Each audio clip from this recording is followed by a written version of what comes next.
Դե ինչ, պատմություն կերտեցինք միասին և ես անկեղծ շատ հպարտ եմ, որ միասին աշխատել ենք, հպարտ եմ, որ այդ ծանր բաների մեջով միասին ենք անցել ու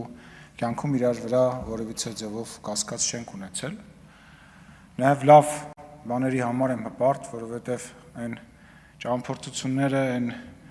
իրադարձությունները, այն բանակցությունները, այն միջազգային հանդիպումները, որը որ մենք ենք իրականացրել միասին, իրոք պատմական են, մերսի շատ, ապրեք բոլորդ, ես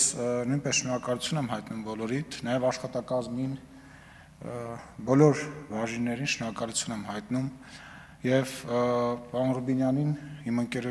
ընկերոջը հաջողություն եմ մաղթում, թող ինքը լինի երկրորդ ազգային ժողովի նախագահ, որ ստաբիլ 5 տարի կունենա ազգային ժողովում և եթե ինչ-որ աշխատանքիս ընթացքում ինչ-որ մեկի նկատմամբ անարդար եմ եղել, թող ներողամիտ լինեն, դուք գիտեք, որ ես բոլորիդ սիրում եմ ու ինչքան կարևոր եք բոլորիդ իմ համար և վերջում կեցե նահատակները և կեցե Հայաստանի Հանրապետությունը։